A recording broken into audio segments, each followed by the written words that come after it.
Hey friends, I'm Sean C. Davis, and a week or two ago, I published a video about working with Excalidraw's MCP server. And then I recorded another video that was it was a challenge where in about an hour, I wanted to try to rebuild Excalidraw. And that one was a really funny one because my agent in that process actually reached for Excalidraw's open source library and used that to rebuild Excalidraw, which I kind of thought was cheating, but I digress.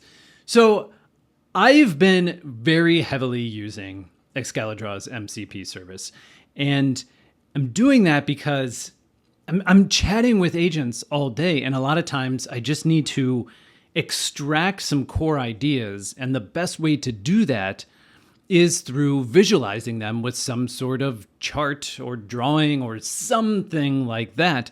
And Excalidraw comes in handy for that particular thing. But okay, first of all, it does work really well. It works fantastic. I would highly recommend it.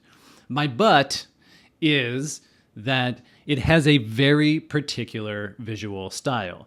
And that might not always be what you want. Even though, yes, you do have some flexibility, you don't have ultimate flexibility. So I was in a scenario this last week where I needed to develop a drawing for a Blood, Sweat, and Tokens podcast recording. This is a new podcast that I've been doing with my buddy Taylor, and we're just rolling at this point. We have a lot that we need to do and get together in terms of visuals and branding and all of those sort of things, but we're not letting that stop us. We're just rolling.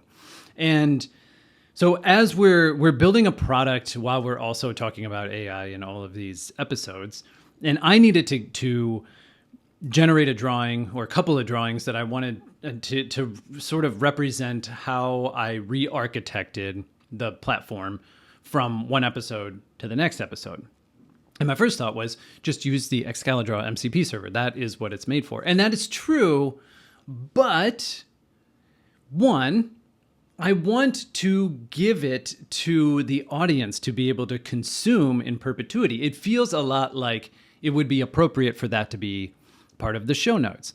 And if I do that, I kind of want to polish it up a little bit. And now we don't even have the website out yet, but I was like, well, we're moving towards something, and it seems like we're getting there pretty quickly. There's going to be a lot of drawings in the future of this podcast, but I think you could say that about anything. And now with an agent at my disposal, I'm thinking, okay, well, why don't I just build the basics of a drawing tool, and then we've got it, and we can use it with the website. And so that's what I did. This site isn't even live, by the way, but I put a /drops section on this site, and this is what we showed. So if this site actually ever does make it live, it's probably not going to look exactly like this. But what I did was I built this new section on the site, and then I built these components that we can use, and we can put drawing elements inside those components. So even though, there were problems with the actual content, it's a really cool component because now I have this page that can garner some SEO attention, right? And it can stand on its own, but it also can be linked as a show note, which I think is super cool. So it's kind of like a mini post within the larger episode page. And then within this, so inline. So, I mean, honestly, this doesn't have to be for this specific use. If you have a blog or landing pages or whatever, you build these components and then you can just drop them right in, and you don't have to use something that somebody else has developed that has all these bells and whistles that you don't necessarily need to use. And so I did this, and we have different features. Like we can expand the full width there, or we can take over the full screen, and then we've got drag to pan, we got zoom. We've got a few controls up here. We've got a little question mark, which tells us how to control things. We've got our legend down here. And then we can put multiple ones on a particular page. And this just felt like such a huge unlock for me because building the base of this, I mean, I'm not kidding you. Like, this website isn't even live. So the design system isn't it's not solidified or anything like that. And yet, within an hour, it was able to build the foundation for this whole area of the site that includes an interactive drawing tool. I'm not actually physically drawing on the screen. I'm telling the agent how to build the canvas for me. But users can interact with that drawing. I just think that's so powerful, and it took almost no time to bring that together.